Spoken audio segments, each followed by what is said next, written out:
Good morning.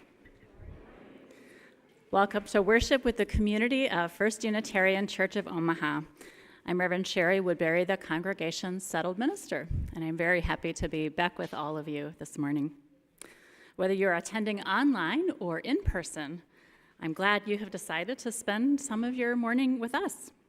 We come together to worship, which from the Latin means to remember that which is of worth. And thus we gather together in community weekly to reground ourselves in our highest values. A special welcome to visitors. This congregation is a community of all ages and abilities. It's a community with a rainbow of gender and sexual identities. It's a community of diverse cultural and class backgrounds. Whoever you are, we invite you to bring your whole self into this place. We draw from many sources of inspiration and share common liberal religious values. Visitors are invited to fill out a visitor form. If you're here in the pews, it's a yellow form in the hymnal racks. If you're online, you'll find a link to an online form below the service description on YouTube. And of course, everyone's invited to subscribe to our YouTube channel and other social media and share things that inspire you with others that you think might be touched by those messages. I have a couple of announcements this morning. Newcomers and visitors are welcome to an informal meet and greet after the service. You can join our membership coordinator, Melissa Gibson, in the Merit Lounge. That's the room just down in the corner here with the comfy couches. And that'll be shortly after the service. It's a chance to learn a bit more about the church and about Unitarian Universalism, and give us a chance to learn a bit more about you. You can grab a cup of coffee from the common room, where we'll have coffee downstairs after the service, and then head on up to the lounge up here. And if you can't make it, feel free to reach out to Melissa, admin@firstuuomaha.org is her email, with any questions. And is Melissa in the room? I think she might have ducked out during her greeting duties, but she'll be at the back here shortly. Another announcement, you might have noticed a fee when you leave the garage on Sunday mornings. There are some pending issues with our parking garage contract since the city has taken over the garage. We're in communication with Park Omaha and are working these out. As it stands, parking at the garage is always free for the first 2 hours and is $1 an hour after that. Garage attendants have now been told to wave us through at no charge on Sunday mornings. Please press the button upon exit for assistance, and you can just inform them that you're with First Unitarian Church of Omaha. If you run into other issues, please inform our office administrator, Melissa Gibson, and there she is way back there, and we'll continue to adapt to update you with any changes on this. And now I'd like to invite forward Douglas Liebergier, one of our sabbatical team members, with some special words for the congregation.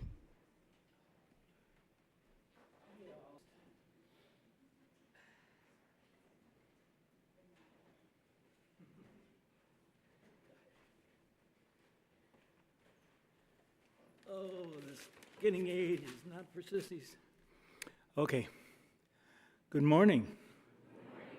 I'm wondering, was anybody here for the early service? This daylight savings time is confusing.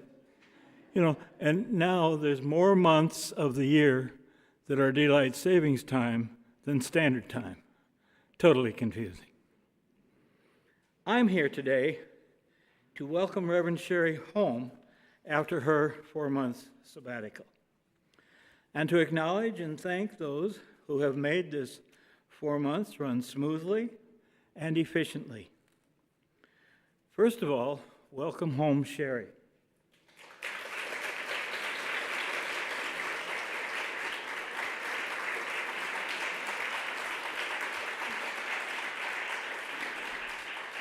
You were missed. We did pretty well, but we missed you. I missed you. And I enjoyed following Shari on Facebook. We had this no contact rule, so we couldn't do business with Shari while she was on sabbatical. That made a lot of sense. It worked quite well. but I could follow her on Facebook and see all those wonderful pictures of places she'd been and people she'd met with, friends and family, and so on. It was quite delicious, especially the last downloads of her sabbatical trip. And I got very inspired by those pictures, and I suspect that they will inspire some of her work here. I want to thank, first of all, the sabbatical team, whose convener, Suzanne King. Are you here, Suzanne? No. She wouldn't let us call her the chair, but she did a lot of work in coordinating. I was on that team, and we worked for about a year. Would you say, Sherry? About a year. About a year ahead of time to set up how things were going to work. By the way, I want to especially thank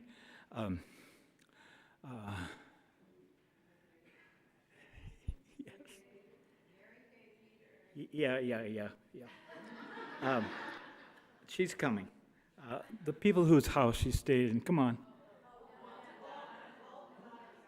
Yeah, for sure. Thanks to them especially. So first of all, thanks to the sabbatical team and to the worship arts team, of which Mary K. Peters was definitely the moving force. Yes. Take a bow, Sherry. Yes. She worked wonders and handled a lot of the stuff herself and got people in and doing different parts and so on and so forth. And I also want to thank, of course, Reverend Dennis McCarty, who served us well for the 4 months, 2 months in absentia or from distance, and 2 months here, including being in the pulpit several times. So, yes. Thank you, Dennis, wherever you are.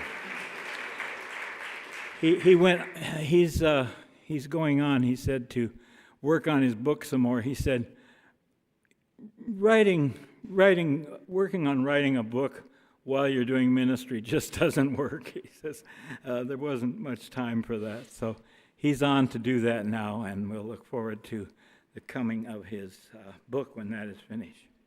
And also thanks to the congregation. Thanks for your forbearance, for your forgiveness for errors, and just for supporting this effort.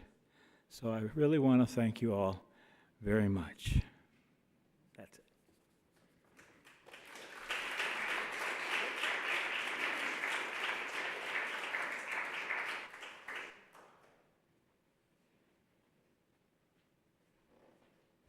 You'll see a few of those pictures today. Melissa pops them in the slideshow, and I added a few more. And I also want to thank the board for their support of this whole process. You all have been wonderful, and this time really filled me. I'll be sharing more as the weeks go by. I appreciate everyone who helped make this happen and make it possible for me to have some refreshing time to come back to you, ready to do another 5 years of ministry together. We also have an announcement from Sherry Connor, our board president, about the Heart and Hand auction.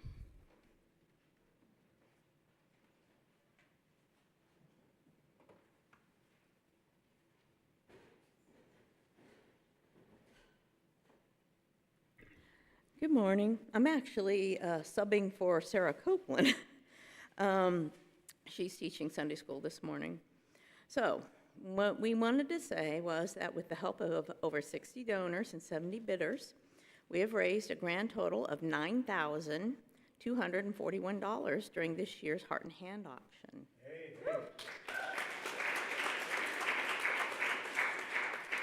So we want to say thank you to all the volunteers who made this happen. It wouldn't have been possible without you. All item winners have received an email statement with a list of their won items and payment options. And all donors have received an email donation receipt, including names and contact information of item winners, and as well as instructions on how to get the items to the winners.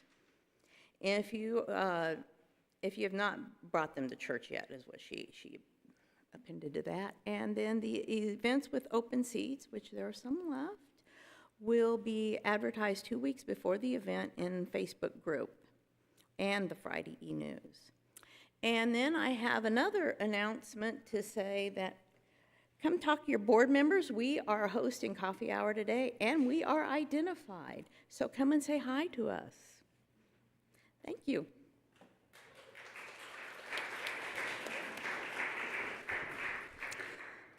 Thanks again to everyone who made the action a success, including our wonderful chair, Sarah Copeland. Our church occupies the traditional treaty lands of the Omaha and Otoe-Missouri tribal nations, whose sovereignty existed long before the state of Nebraska. We'd also like to express our respect to other tribes who are represented in the Omaha area and from Nebraska, including the Ponca, the Winnebago, and the Santee Sioux. Let us all continue to educate ourselves and support causes, charities, and rights of Indigenous people in this area.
I invite forward Kate Bryan to light the flaming chalice this morning.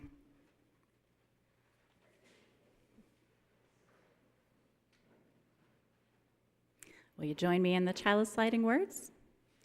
Spark of the Spirit, cupped in earth's embrace, light of love, alive in all creation. As we kindle this flame, we rekindle our connection to the sacred web of life.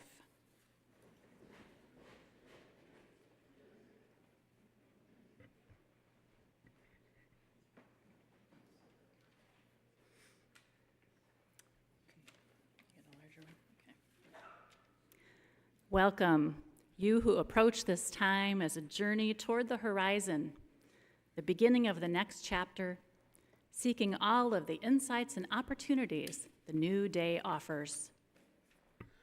Welcome, you who live out your values with passion, who have a drive for transforming the world toward gratitude and healing, who are ignited by purpose.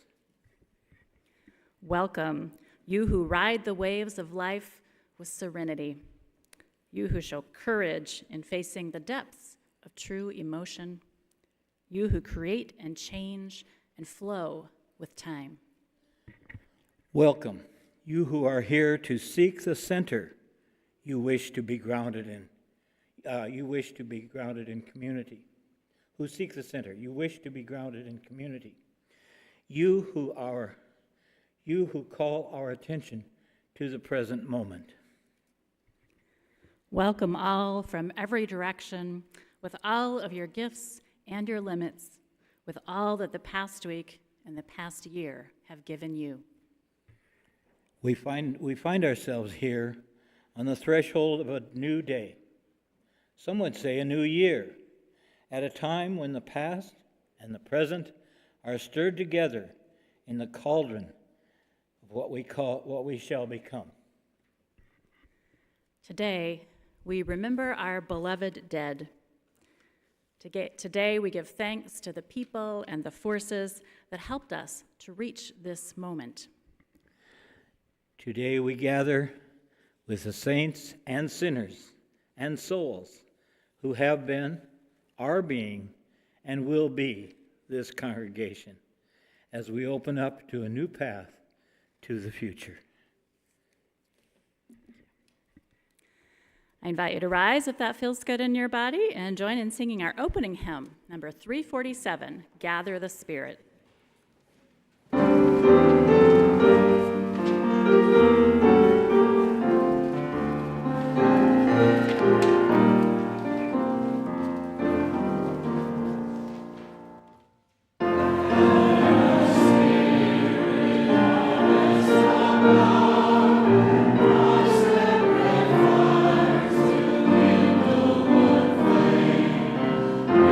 us, the mystery.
In many religious traditions, people create altars to remember their ancestors, those people who have come before us. And the sanctuary today is an altar that we will use to honor ancestors with the photos and mementos you may have brought with you today. The ancestors you are recognizing this morning could be ancestors from your own family lineage, grandmothers, grandfathers, great-grandparents, uncles, aunts, parents. They could be spiritual ancestors, religious figures who have inspired you in your own spiritual journey. They may be prophetic ancestors who showed you how to make a way out of no way, how to live with courage and conviction. All of these ancestors can be honored today, and people of all ages are invited to participate. Now, if you didn't know or remember to bring a photo or memento, don't worry, there are sticky notes that you can use to just write a name of a person that you want to remember and place it on the altar. First, we want to give you an opportunity to share a little bit about the ancestor you're remembering today with someone near you. If you feel like connecting and sharing in this way, you can tell your neighbor the name of the person you're remembering and a little bit about why you chose them. If you're online, you can share with other online participants by using the chat. And for those here in the sanctuary, after you've shared with a neighbor, you can go ahead, just as you are moved, and come forward and place your item or write the name and put that paper on the altar. Go ahead and share.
It's wonderful to have the children join us for that. You all can go to your religious education classroom now. And we'll just take a moment in silence as the children go out to gaze upon our altar of ancestors.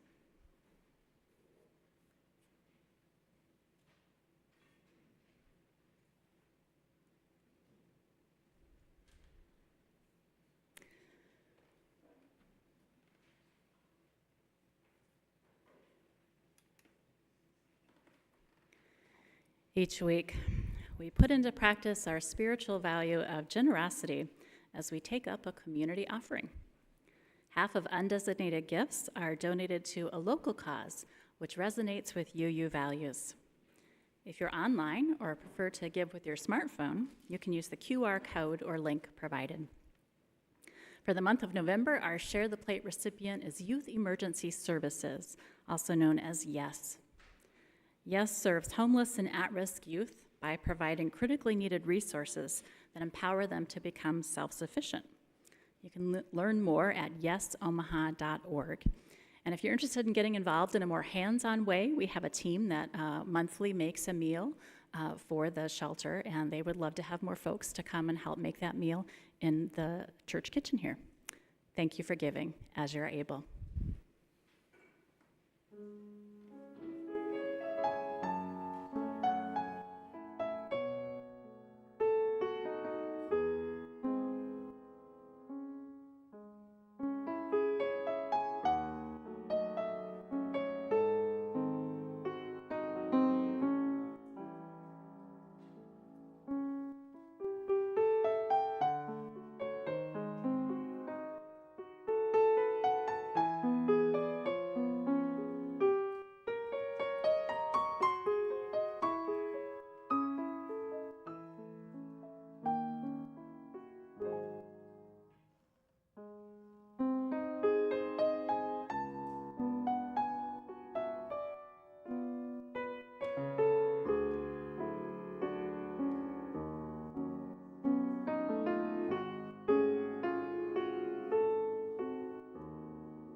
We come to the time for sharing joys and concerns.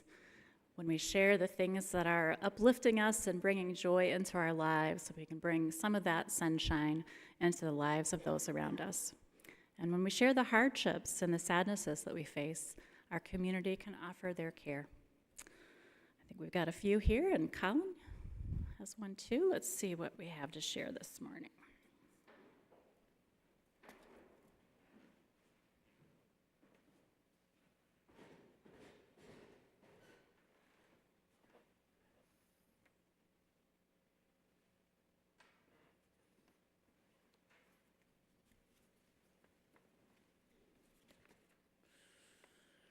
From Patricia Pyatt, saying, my joy today is that Patricia Soto is coming back to Omaha to help co-host the Thanksgiving Day potluck in the common room.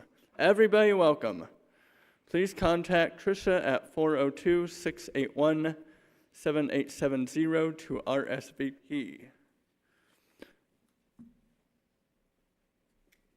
From Terry Lynn, saying Lynn and Tommy will be moving to Colorado Springs, where Tommy will get rehab care.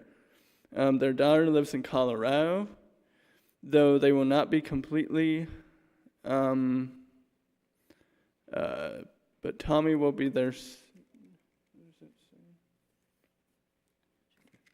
From Carolyn McNamara, Jim Wigden fell and fractured his foot. I believe that's it.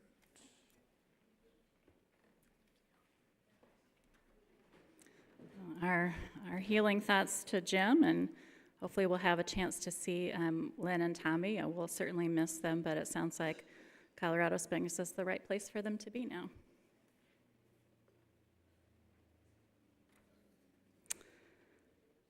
Will you sing with me? If you'd like to see the music, it's inside the back cover of the teal hymnal.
On the wings of this music, we enter a time of contemplation.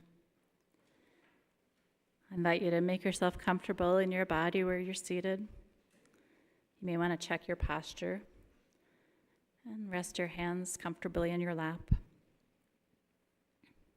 If it feels right, as you take a deep breath, you might want to close your eyes, or perhaps you'd like to gaze on the ancestral altar. And feel free to even come closer for a better look if you like. In the stillness that follows, I'll invite you to remember the ancestors that made your being possible. Not only the ones that might be represented on our altar, but all the family and cultural ancestors, all the spiritual and prophetic ancestors who were important to you, as you will. We'll hold this space of gratitude and recognition for those who came before in a time of silence together.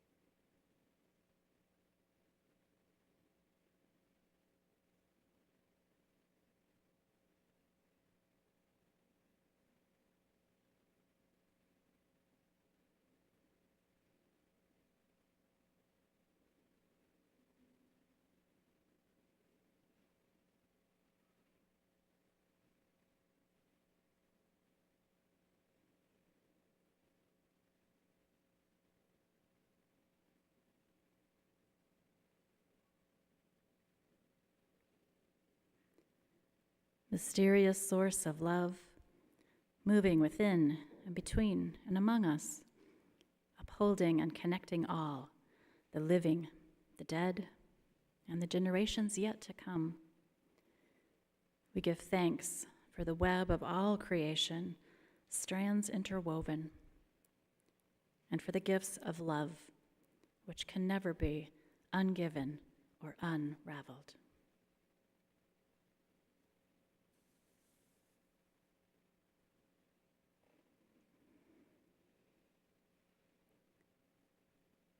With gratitude for our ancestors, we lift our eyes again and look out at one another. And Kaylin Goldner has our reading for this morning.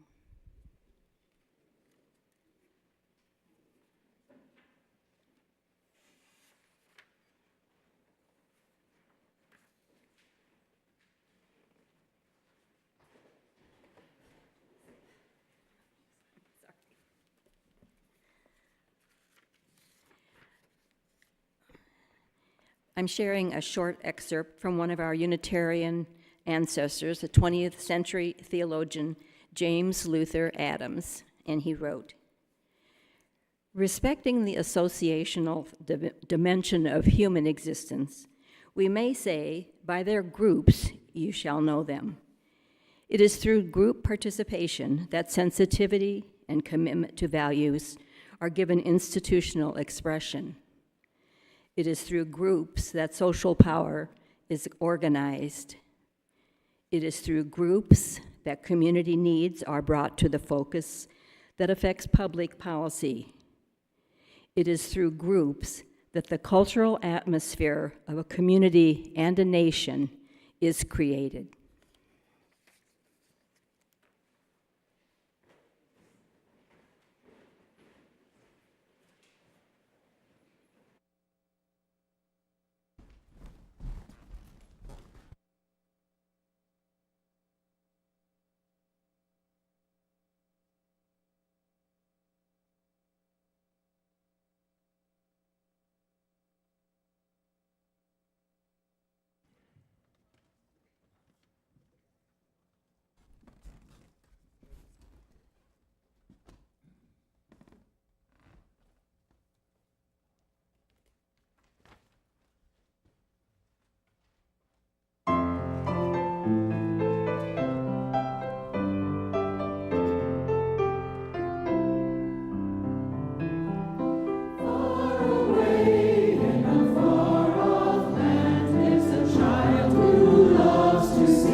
All around the world, from Benin to Mexico, from China to pagan Europe, humans have built altars to honor ancestors, made offerings of food and wine at grave sites, or carried on other practices to keep alive the memory of loved ones now gone. Such traditions nurture a sense of gratitude for those who have come before us and a sense of responsibility, too, as we become ancestors someday to others. The photos, mementos, and names on our altar reflect this reality. And these are just some of the family ancestors from whom we get our names, our traits, our ways of being in the world. These are just some of the cultural and spiritual ancestors who created and preserved traditions and values that sustain us. They lit flames that still cast light into our lives today.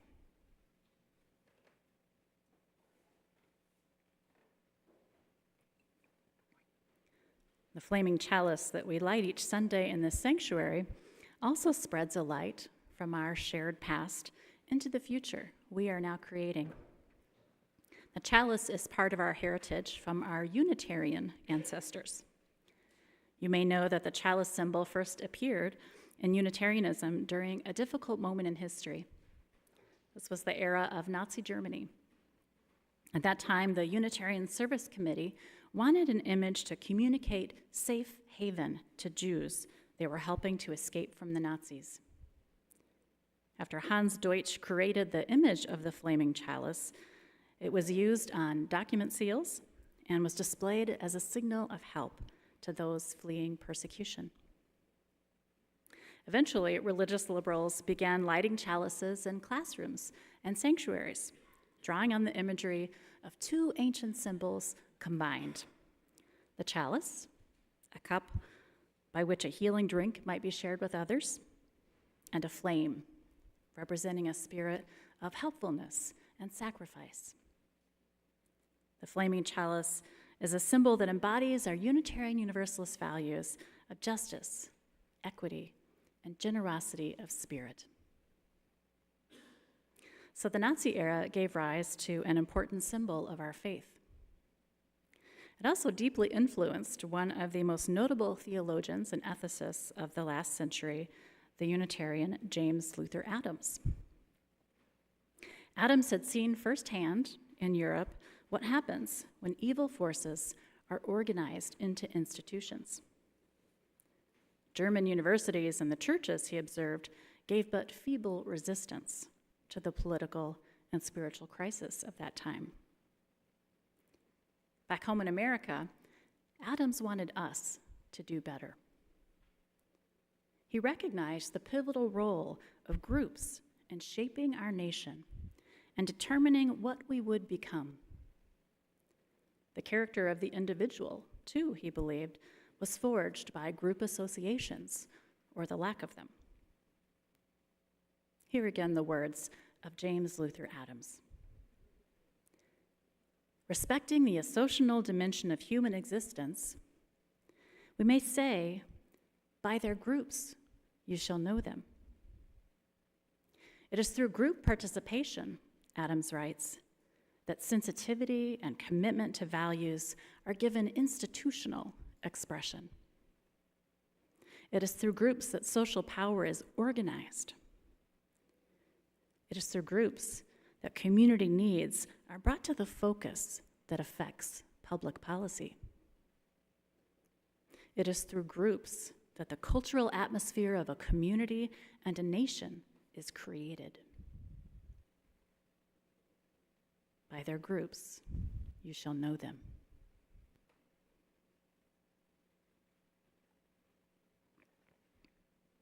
He was, of course, playing on a phrase from the Bible, by their fruits, you shall know them.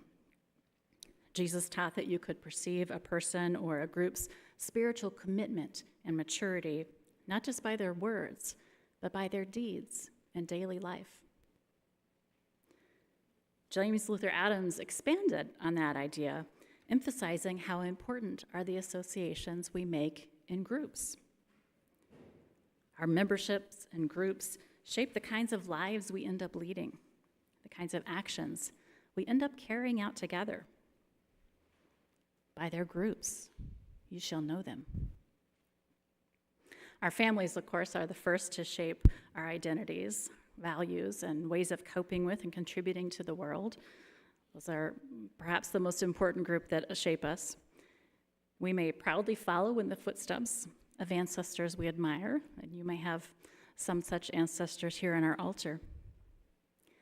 Or we may determine to be different, to do better, and set our own course in contrast to those who fell short in the group of our family.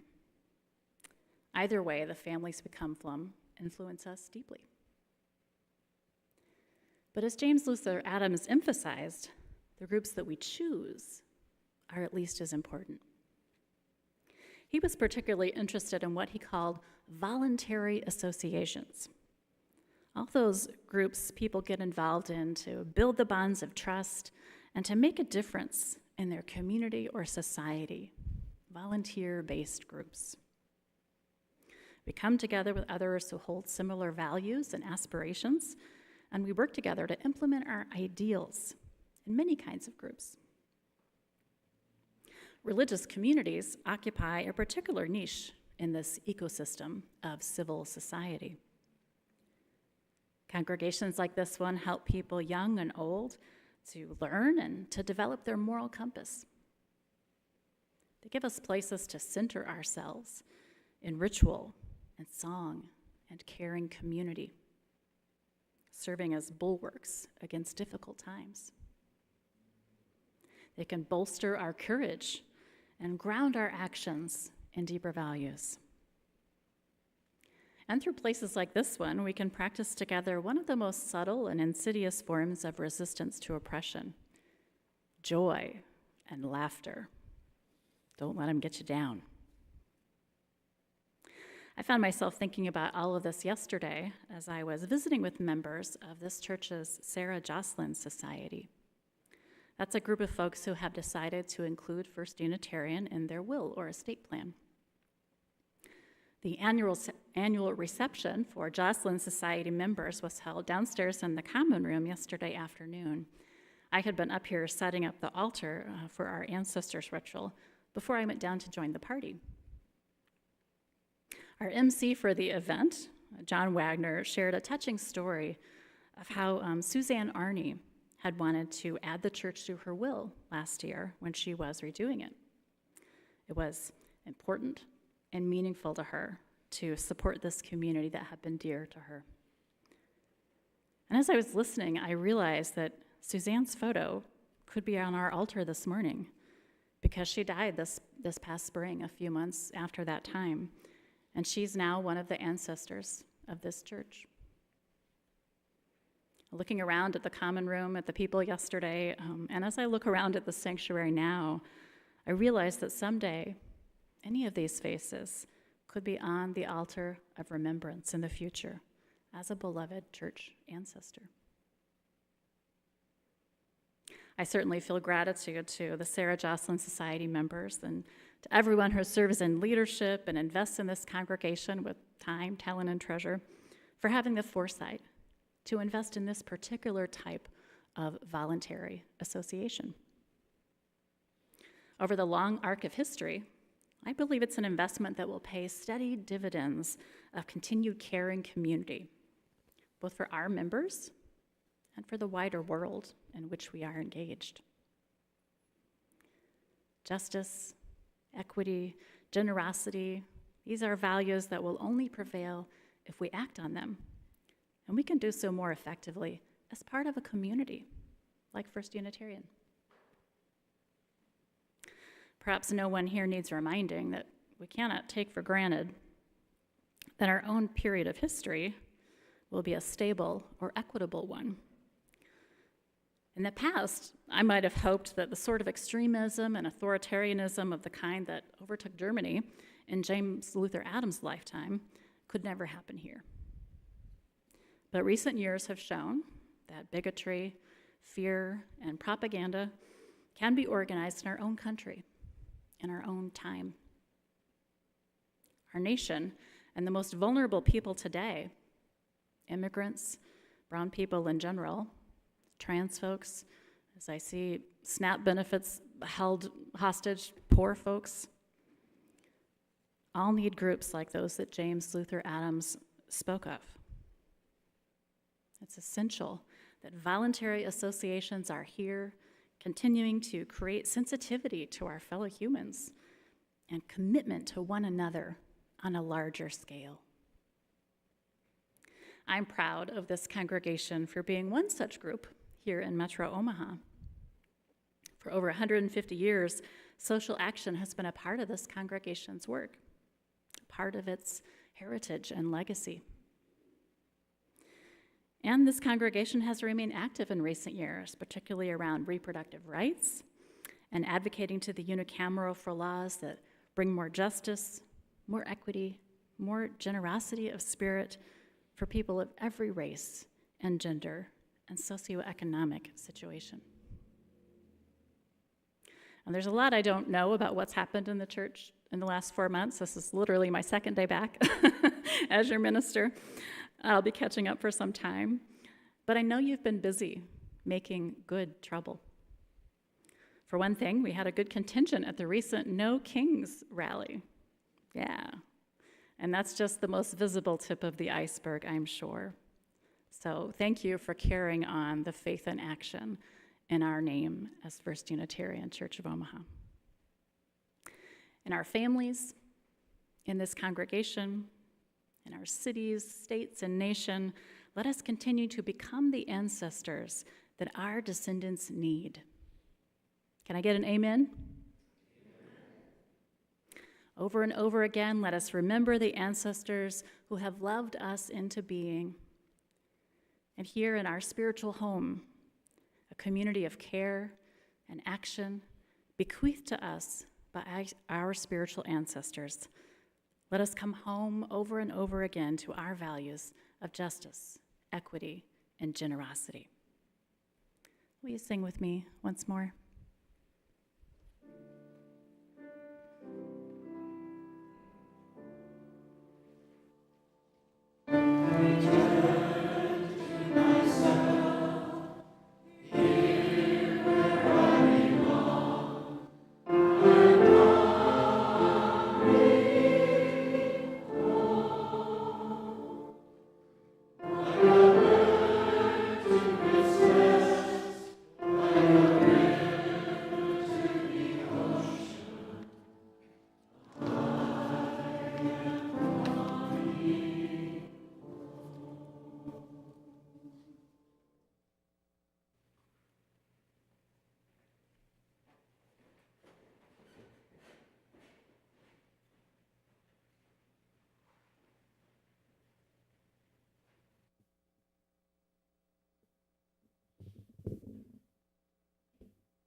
Now comes the time of naming.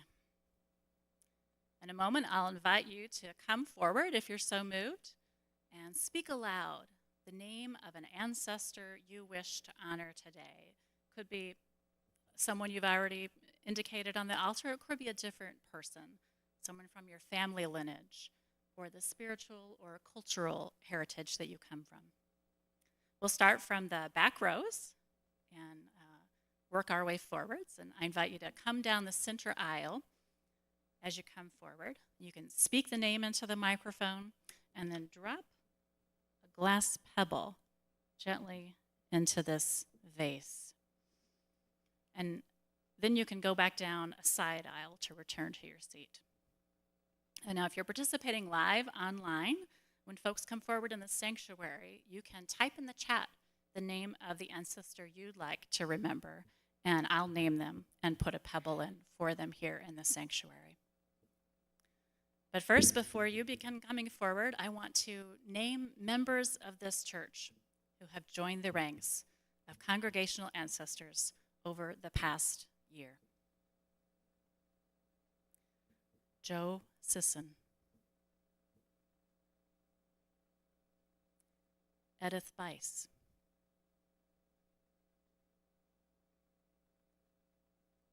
Suzanne Arney.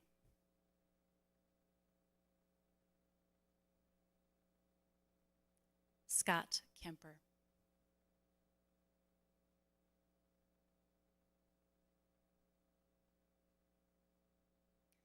You may now come forward to name one of your ancestors from the back, down the center aisle, and then return along the side.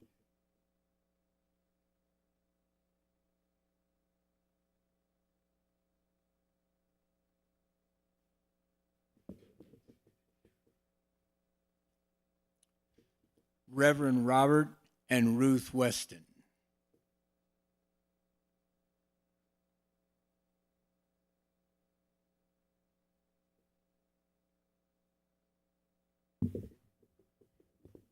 My great-grandfather, Robert Nelson Duncan, a member of the Choctaw Nation.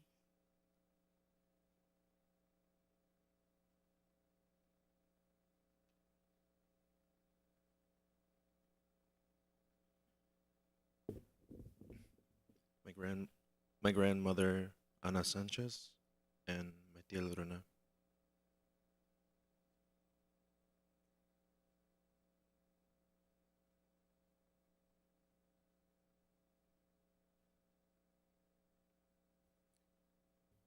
going to go with an intellectual ancestor, the plaque back there, Newton Man, first pastor, I think, in general, to talk about science, the science of evolution from the pulpit.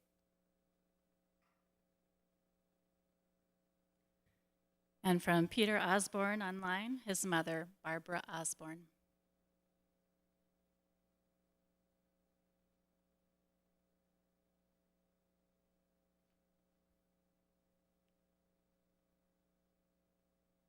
My mother, Michelle Ann McDonald.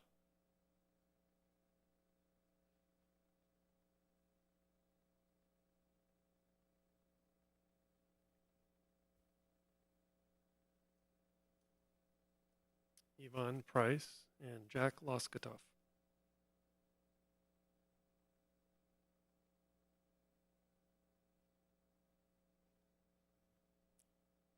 My grandmother and grandfather, Dolores and Charles Spooner.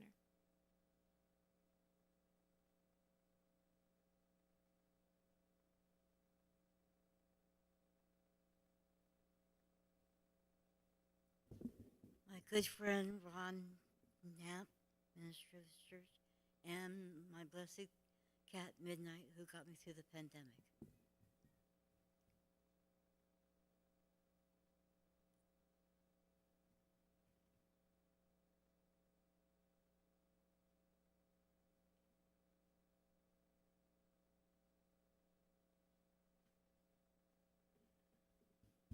George D. Richardson, my father.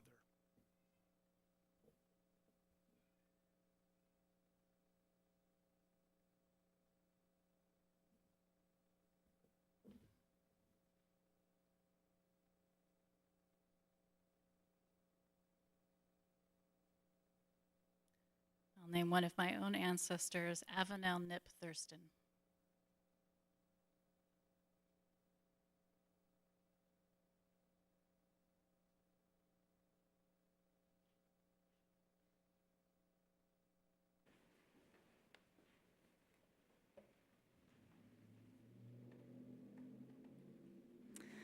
I invite you to join me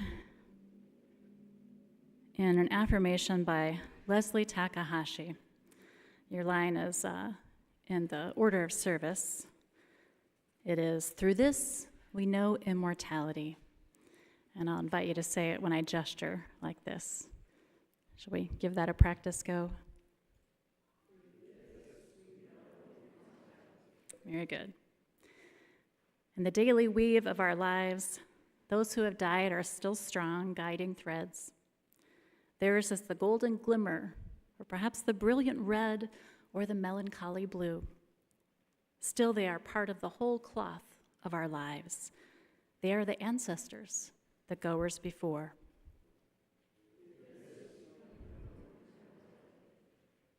In the hour-to-hour rush of our daily tasks, they travel with us through something they taught us, which is now ours to do, through something they loved, which is now ours to carry out, through something we shared, which is now ours alone and yet not.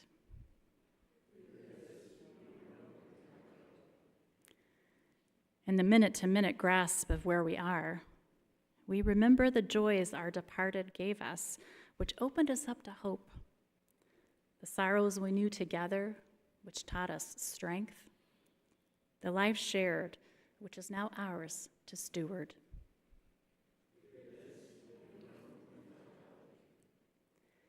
In the second-to-second pulse of life, we sense the spirit of those we have loved and lost.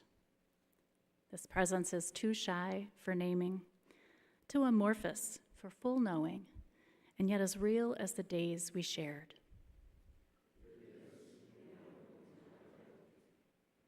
They are more than remembered. They are memory itself. For what we love lives on, and the way our beloved dead accompany us through life. Their words and wisdom are guides, their humor our relief, their restless concern for the world our charge.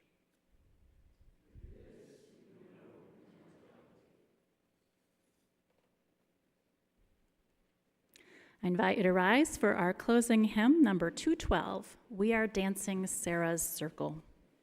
And if you like, you could make the closing final words of that chorus, siblings, cousins, all, rather than sisters, brothers, all.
As we depart, let us take forward in our own lives the best of those who prepared the way.